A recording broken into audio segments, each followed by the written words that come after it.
ini kita akan bahas terkait bagaimana santri itu memanfaatkan atau membagi waktunya untuk ilmu.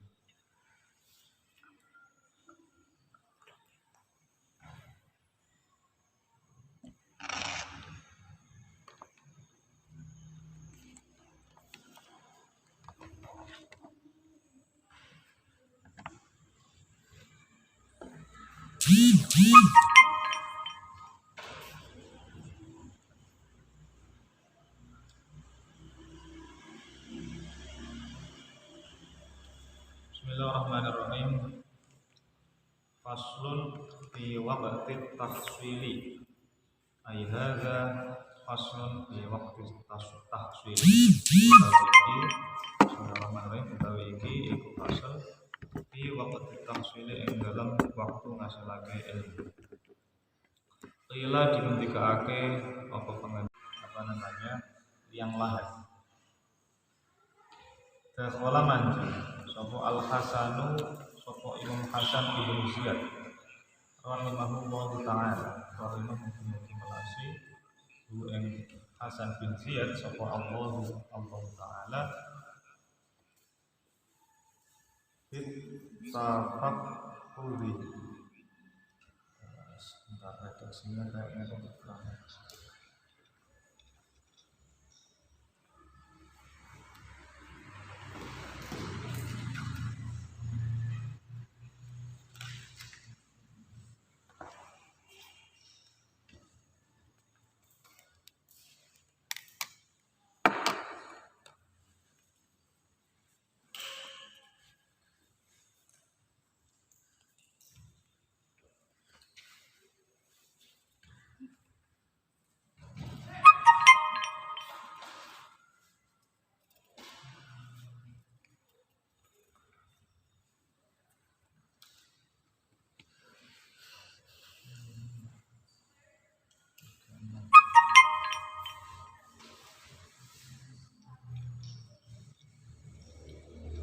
Dakhala manjung sapa Hasan bin Ziyad fil tafaqquhi ing dalem ngaji fikih.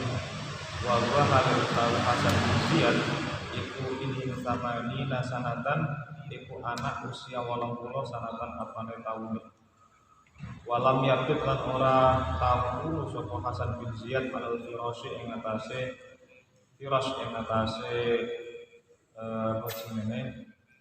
lemek arba'ina sanatan arba'ina ing dalam mangsa 40 sanatan apane taune. Fa'afta mangkono li fatwa sapa Hasan bin Ziyad ba'da dzalika ing dalam sawise mangkono arba'ina sanatan ya arba'ina sanatan ing 40 sanatan apane taune. Wa afdhalul awqati utawi paling utamane pira-pira wektu iku syarhus syababi iku kawitane enom. Syarhus syababi iku kawitane enom.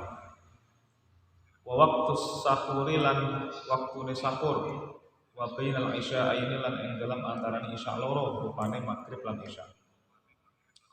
Wa yambaghi lan sayukjo apa ayastadriqa apa yen to ngentekake sapa wong jami'a awqati ing dalam jami'a awqati ing sekabehane pira-pira wektu umur.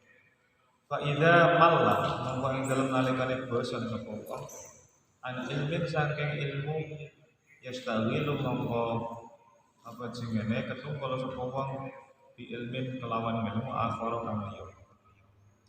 Wa kana lan ana sapa Ibnu Abbas radhiyallahu anhu dawuh sapa wa kana lan ana sapa Ibnu Abbas radhiyallahu anhu sapa Allah taala mahalu sapa Allah anhu atur saking Abdullah lan Abbas dawuh ngeten idza malla lan ana iku idza malla iku tetep ing dalem nalikane bosan sapa Ibnu Abbas minal kalam saking kalam yang mengucap sapa Ibnu Abbas rupane pengucap ngeten nekakno sapa sira kabeh diwan asy'ara'i ing pira-pira bukune pira-pira penyair Wa kana lan ana sapa Muhammad bin Hasan, sapa Muhammad bin Hasan iku la yanamu iku ora tau turu sapa Muhammad bin Hasan al-laila ing dalem wengi. Wa kana lan ana sapa Hasan Muhammad bin Hasan iku yadhu iku nyelehake sapa Muhammad bin Hasan indahu ing dalem sandinge Muhammad bin Hasan dafatira ing pira-pira daftar. Wa kana lan ana sapa Muhammad bin Hasan idza malla iku tetep ing dalem nalikane bosan sapa Muhammad bin Hasan minauin saking satu macam yang durung mongko ningali mongko angan-angan sapa Muhammad bin Hasan binauin ing dalam satu macam akhir kang liya. Wa kana lan ana sapa Muhammad bin Hasan ya ta'u iku nyelehake sapa Muhammad bin Hasan indau ing dalam sandinge Muhammad bin Hasan alma ing banyu. Wa yuzi lu lan ngilangi sapa Muhammad bin Hasan nau mau ing turune Muhammad bin Hasan bil ma'i kelawan banyu. Wa kana lan ana sapa Muhammad bin Hasan yaqulu iku ngucap sapa Muhammad bin Hasan rupane pengucap an-naumu utawi turu minal hararati iku tetep setengah saking harar iku panase awak. Fala budda mongko ora kena ora min tafi saking nolak naun bil ma'i kelawan banyu al-baridi kang adis. Pada pertemuan kali ini kita bahas terkait di mana waktu yang paling efisien untuk mencari ilmu.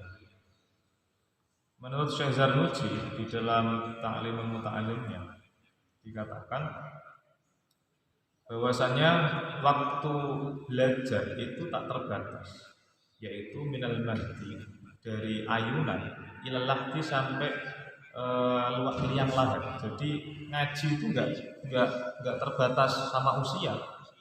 Jadi ya dari kecil ya sampai mau mati pun juga ada kewajiban untuk ngaji atau untuk belajar. Jadi jangan mengkambing hitamkan usia untuk untuk agar kita itu harus tua ngomong ngaji. Harus cara katakanlah aku di keluarga masuk ngaji. Itu jangan mengkambing hitamkan usia pekerjaan untuk tidak belajar, untuk tidak ngaji lagi. Karena ya eman-eman gitu loh, namanya usia itu dikasih satu kali seumur hidup, masa kok hidup kita itu enggak diisi dengan hal-hal yang sifatnya ilmu. Makanya di sini dikatakan belajar itu ya dari ayunan, maksudnya awet cilik ya sampai tekan mati. Ada kisah di sini dikatakan Muhammad bin Ziyad, Hasan bin Ziyad. Hasan bin Ziyad niku muridnya Abu Hanifah. Jadi ada ulama namanya Hasan bin Ziyad niku muridnya Imam Abu Hanifah. Niku ngaji niku usianya 80 tahun. Ngaji niku lho. Ngaji ilmu niku 80 tahun. Yo nek desa 80 tahun ya wis nek detrok nek gone ngene ya. Nek gone kursi. Cuma ada ulama namanya Hasan bin Ziyad yang merupakan murid Abu Hanifah. Masih semangat ngaji, masih semangat bertafakuh. Niku usia pinten 80 tahun. Dan beliau 80 tahun itu niku mboten nate napa jenenge ya. Cara tirakate itu gak tahu turu nek nggone kasur lemek selama 40 tahun. Bariku napa jenenge iso berfatwa 40 tahun yang 40 tahun selanjutnya. Jadi totalnya umurnya pinten? Umurnya niku totalnya 80 tambah 80.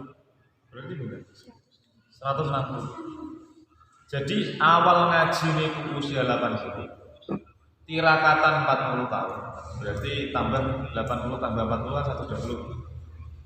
Setelah 120 lagi iso berfatwa sampai 40 tahun. Berarti umurnya niku 100 ngaji ini ke awal ngaji ini usia 80 tahun. Niku sing jenenge Hasan bin Ziyad.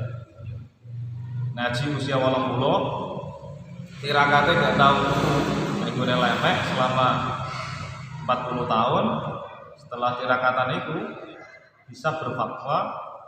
Tirakatan bukan berarti gak turu tok enggak loh ya, diisi dengan ngaji, belajar selama 40 tahun dan total umurnya itu 160 tahun.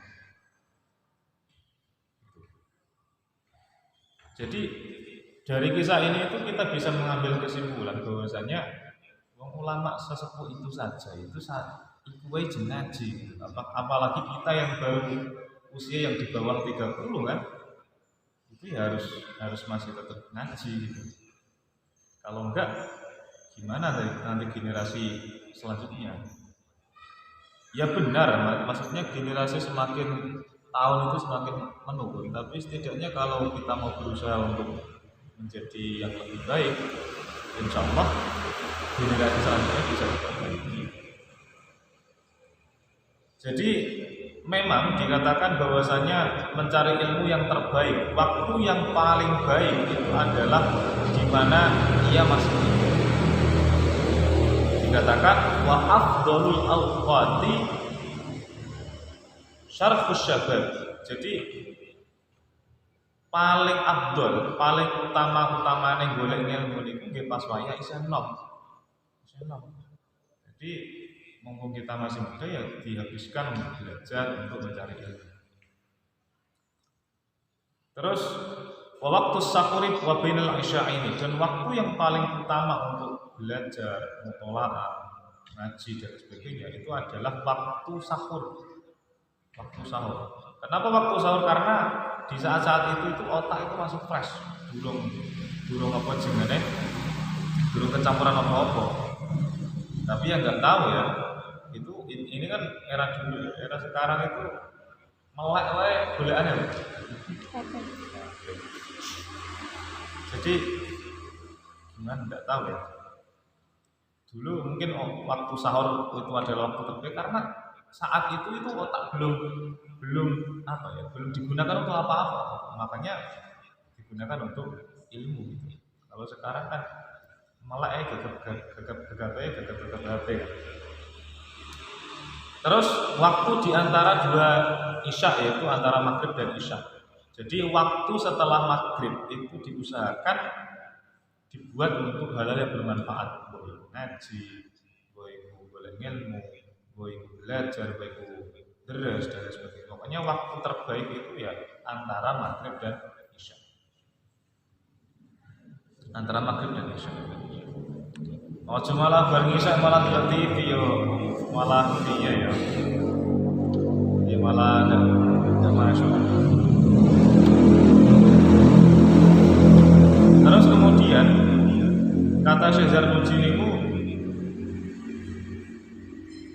seyogyanya bagi seorang murid atau santri itu menghabiskan semua waktunya itu untuk thalabul ilmi, untuk belajar, untuk ngaji. Lah Pak, ngaji terus lah bosen. Ngaji terus lah bosen. Ya kalau semisal bosen dalam satu ilmu, misal ya, kalau ada orang itu ngaji atau belajar itu bosan satu ilmu, ya ganti ilmu yang lain, gitu. Ya ganti ilmu yang lain, bukan bosan terus kemudian apa disalahkan, ya disalahkan tapi ganti ilmu yang lain. Karena apa ya? Perpindahan antara satu ilmu dengan ilmu yang lain itu menumbuhkan ladzah tersendiri, menumbuhkan kenikmatan tersendiri. Contohnya siapa? Contohnya adalah sahabat Kanjeng Nabi, ya dulure kiambak, yaitu Abdullah bin Abbas. Abdullah bin Abbas niku nek pegel atau bosan terkait apa ya, ilmu kalam atau terkait apa ya? Ya pokoknya bosan lah. Niku belajar syair. Contohnya jadi bosan ngomong, bosan menghentikan, bosan nerangake, niku belajar diwan syu'ara. Jadi tips bagi teman-teman yang ngaji pada sore hari ini, kalau bosan belajar ya pindah ilmu yang lain. Kalau bosan belajar dikit ya pindah apa. Itu orang sekarang itu seneng ngare dungo, gak seneng ngaji. membaca itu tidak harus kitab kuning. Maksudnya yang penting membaca. Yang penting membaca. Artinya ada rangsangan-rangsangan yang masuk ke dalam otak kita. Tapi saya ini uang itu senangannya cuma malas untuk membaca sendiri. Dan itu harusnya dibenahi juga. Terus kemudian di sini dicontohkan ada namanya Muhammad bin Hasan. Muhammad bin Hasan juga muridnya Imam Abdul Hanif. Ini nek dalu niku mboten nate film. Jadi Muhammad bin Hasan niku nek wong iki gak tahu turu. Terus kemudian pas wayah ape turu niku sandinge niku disalai daftar-daftar. Kok nek semisal bosan ganti yang lain. Nek bosan ganti.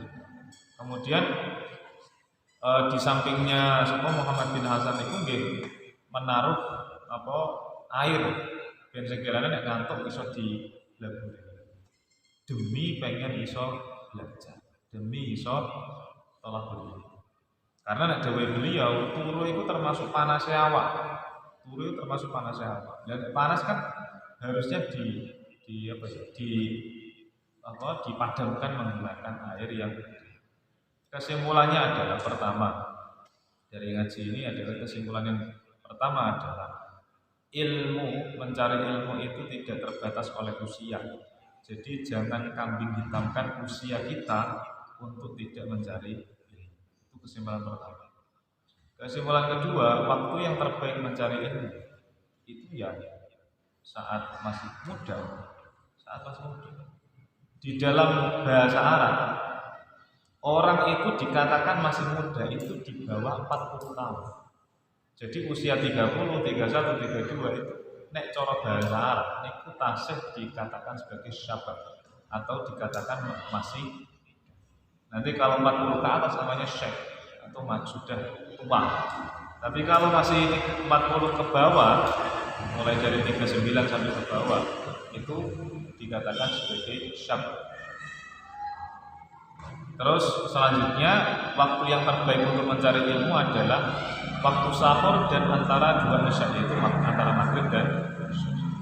Dan saran dan yang terakhir adalah saran dari muallif kitab ini, ketika semisal ada orang itu bosan belajar, maca bosan, itu pindah ilmu yang lain dan sekiranya mendapatkan kenikmatan ladzah yang lain.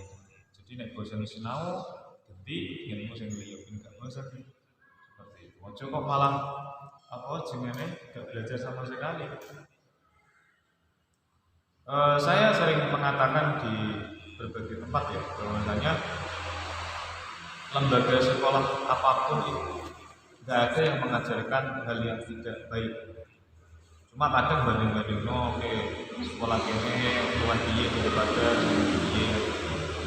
Aslinya semua lembaga apapun itu pasti mengajarkan yang baik-baik. Nah, tapi karek bocah gelem diajak enggak, gelem diajak sinau enggak kan. Jadi ya itu perlu ditanamkan kepada generasi kita. Bahwasanya membaca itu juga penting biar tidak melulu yang dibaca itu adalah gadget atau apa.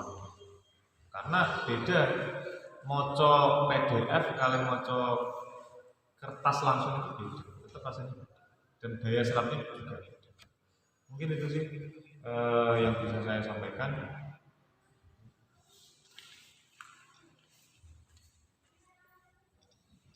Jadi itulah materi sebelum dilanjutkan materi yang selanjutnya adalah dari peserta ada pertanyaan. Jika ada pertanyaan silakan raise hand terlebih dahulu. Monggo.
apakah membaca buku dengan menggunakan atau lewat buku digital itu apakah bisa menyerap ilmu atau mendapatkan ilmu yang lebih ada grade-nya atau tidak?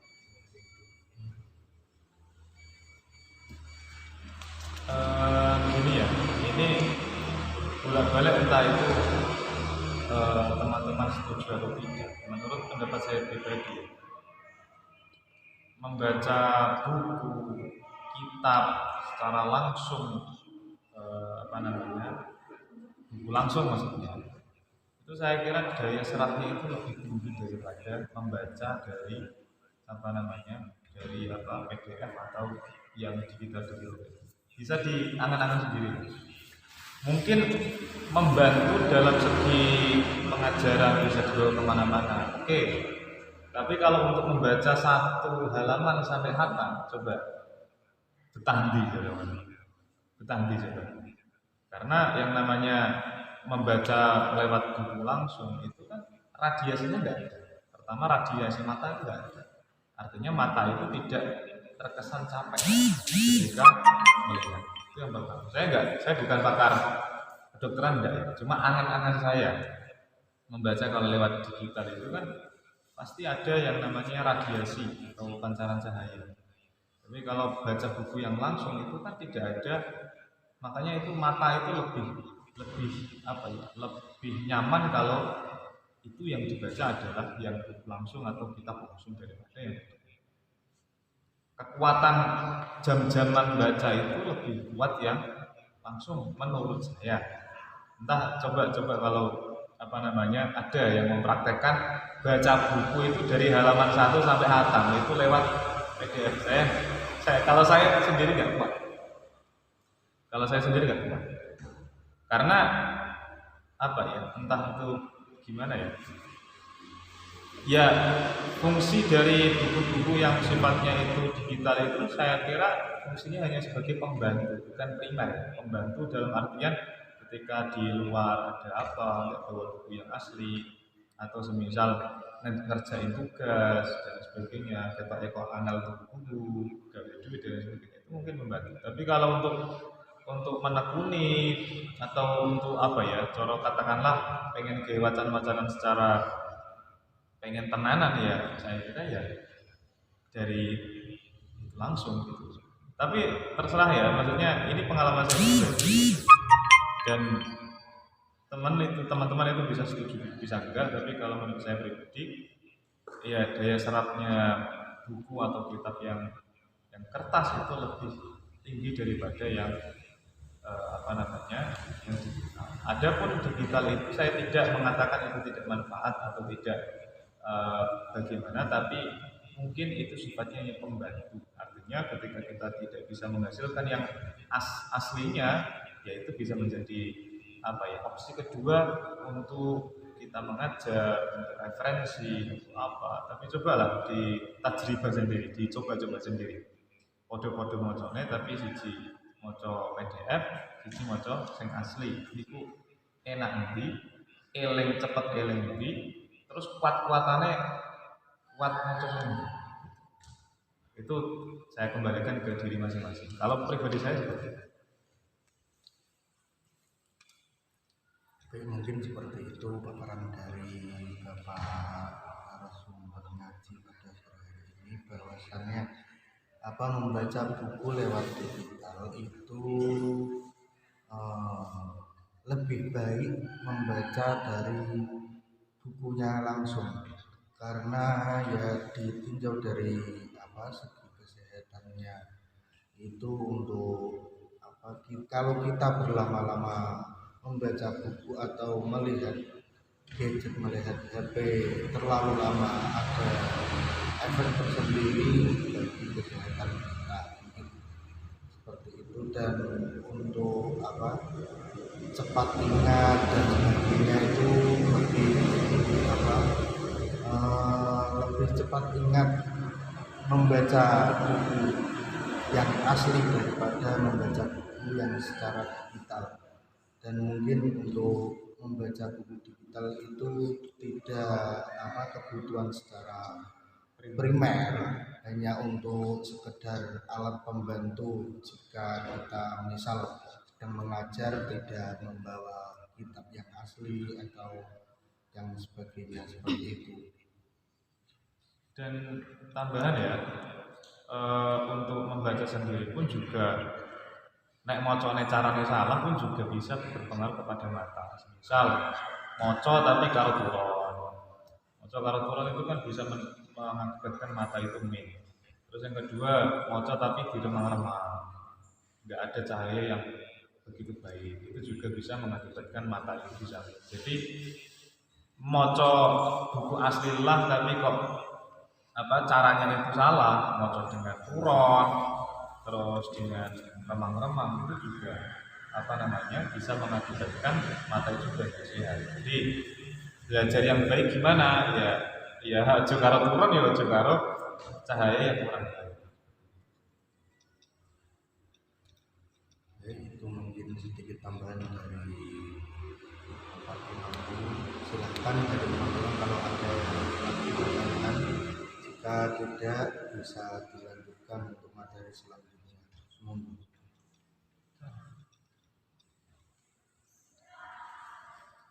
Ini bahasa apa ya?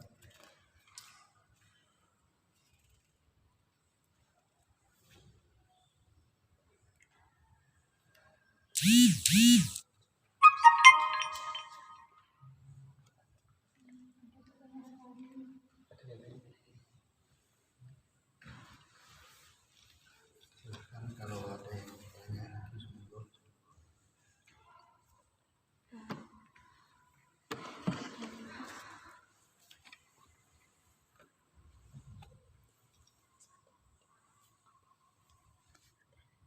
Ini ada pertanyaan yang sedikit unik ini. Bagaimana kalau kita saat membaca itu dengan mendengarkan musik-musik? Mungkin untuk agar saat kita membaca tidak jenuh atau yang bagaimana itu menurut bagaimana? Ini menurut saya pribadi otak itu apa ya? Jadi otak itu kalau menerima dua hal sekaligus pastinya nggak fokus. Menurut saya pribadi ya, otak itu kalau mendapat dua hal sekaligus pasti endingnya nggak fokus. Misal mendengarkan musik dengan belajar, itu kan ada dua hal yang diserap. Pertama musik, kedua adalah bagaimana pelajaran itu bisa diserap oleh otak dan hati kita. Itu kalau semisal menurut saya pribadi, nggak tahu ya, semua person itu mungkin beda-beda. Tapi kalau saya pribadi, saya tidak bisa belajar itu kalau dengan musik, karena bagi saya itu mengganggu, bukan menjadi hal yang membantu kita untuk bisa fokus. Kecuali moconnya ditutup, musikan saya lagi moconnya, itu mungkin bisa membantu untuk bisa fokus lagi. Tapi kalau berbarengan membaca dengan mendengarkan musik, itu otak itu kayak memproses dua hal yang bersamaan, dan itu saya kira nggak bisa fokus. Dan coba dites, ditutup bukunya, kira-kira masih ingat gak materi yang tadi dibaca?